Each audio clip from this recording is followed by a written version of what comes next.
শরণাগত দিনাথম পরিত্রাণং পরায়ণে সর্বসাতে ঘরে দেবী মা শারদে দেবী নমস্তুতি। জয় মা শারদা। আজিକାର নীতিବାଣୀ ଆରମ୍ଭ କରିବା ପୂର୍ବରୁ ମୋର ପରିଚୟ ଉପରେ ଜାଣି ରଖିଥାନ୍ତୁ। ମୁଁ ହେଉଛି ଜଣେ ସାଧାରଣ ଫିଲୋସଫର ପ୍ରବଚକ ସୁରେଶ ମାହାଳି। କେବଳ ଏ ସମାଜର ମଙ୍ଗଳ ପାଇଁ ଆମେ ଏ ନୀତିବାଣୀକୁ ସେୟାର କରୁଛୁ। ଆପଣମାନଙ୍କୁ ଯଦି ମୋ ନୀତିବାଣୀ ଭଲ ଲାଗୁଥିବ ଆପଣମାନେ ଗୋଟେ ଲାଇକ୍ କରି ସବସ୍କ୍ରାଇବ କରିଦିଅନ୍ତୁ। ଅନ୍ୟମାନଙ୍କୁ ସେୟାର କଲେ ଏ ସମାଜର ମଙ୍ଗଳ ହବ। ଆସନ୍ତୁ ନୀତିବାଣୀ ଆରମ୍ଭ କରିବା ପୂର୍ବରୁ ସୁନ୍ଦର ଏ କଥାଟିଏ। ଏଇ କେତୋଟି ଜିନିଷ ଶନିବାର ଦିନ ଯଦି ଆପଣମାନଙ୍କୁ କିଏ ମାଗଣା ଦିଅନ୍ତି ଆପଣମାନେ କେବେ ଆଣିବେନି, ଏବଂ ଆପଣ ମଧ୍ୟ ଏଇ ଶନିବାର ଦିନ ଅନେକ ଜିନିଷ ଅଛି ତାକୁ କେବେ କିଣିବେନି। ଯାହାର ଶନି ଦଶା ଥାଏ ଶନିବାର ଦିନ ଆପଣମାନେ ମୁଗ ଡାଲି ଦାନ ଦେବେ। ଶନିଙ୍କ କୋପରୁ ଟିକେ ରକ୍ଷା ପାଇଯିବେ। କାରଣ ଶନି ଗୋଡ଼ ଦିହରେ ରୁହନ୍ତି 2.5 ବର୍ଷ, ପେଟରେ ରହିବେ 2.5 ବର୍ଷ, ମସ୍ତକରେ ରୁହନ୍ତି 2.5 ବର୍ଷ, ସମୁଦାୟ 7.5 ବର୍ଷ ଶନି ରୁହନ୍ତି। ଯଦି ଆପଣମାନେ ଶନିବାର ଦିନ ମୁଗ ଡାଲି ଦାନ ଦେବେ ଶନିଙ୍କ କୋପରୁ ଟିକେ ରକ୍ଷା ପାଇଯିବେ।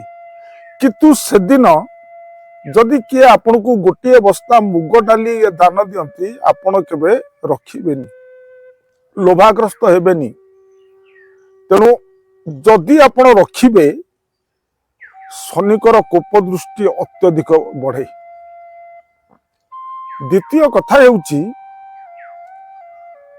ଶନିଙ୍କ କୋପରୁ ରକ୍ଷା କରିବା ପାଇଁ ଶନିବାର ଦିନ ଅଶ୍ୱସ୍ଥ ଗଛ ହେଉ ବା କାଳୀ ମନ୍ଦିରରେ ସୋରିଷ ତେଲର ଦୀପଟିଏ ଯଦି ଆପଣମାନେ ଜାଳିବେ ଶନିଙ୍କ କୋପରୁ ରକ୍ଷା ପାଇବେ।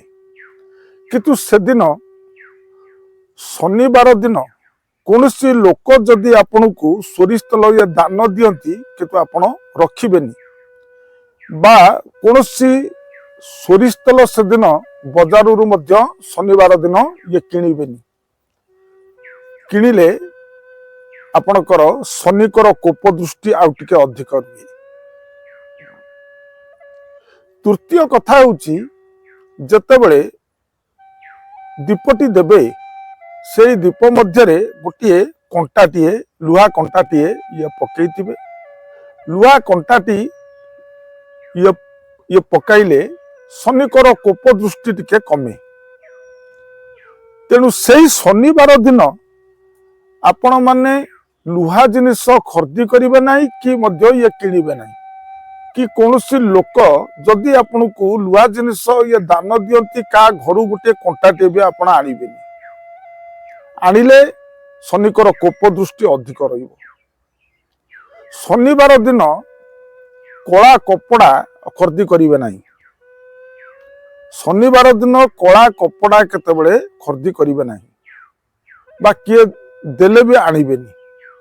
ଶନିବାର ଦିନ ଲୁଣ କେବେ ଖରିଦି କରନ୍ତୁ ନାହିଁ। ଲୁଣ ଯଦି ଖରିଦି କରିବେ ଶନିଙ୍କର କୋପ ଦୃଷ୍ଟି ଟିକେ ଅଧିକ ରୁହେ। ଏଇ ଥିଲା ନୀତିବାଣୀର ନିର୍ଯାସ କଥା। ଆଜିକାର ଅନୁଚିନ୍ତା ଘରେ ଯଦି ଗୁଣ୍ଡୁଚି ମୂଷା ପଶିଯାଏ ଜାଣିବେ ଶୁଭଦାୟକ। ଆପଣଙ୍କ ଘରେ ଯଦି ଗୁଣ୍ଡୁଚି ମୂଷା ପଶିଯିବ ଜାଣିବେ ଯେ ଆପଣଙ୍କର ଶୁଭଦାୟକ। ଆପଣଙ୍କ ଘରେ ଧନ ଜନ ଗୋପଲକ୍ଷ୍ମୀ ଆଗକୁ ବଢିବାର ଅଛି। ଏଇ ଥିଲା ନୀତିବାଣୀ ଅନୁଚିନ୍ତାର ନିର୍ଯାସ କଥା। ଏତିକି କହି ମୋର ନୀତିବାଣୀ ଅନୁଚିନ୍ତାକୁ ପରିସମାପ୍ତ କରୁଛି। ପ୍ରଣାମ। ଜୟ ଜଗନ୍ନାଥ।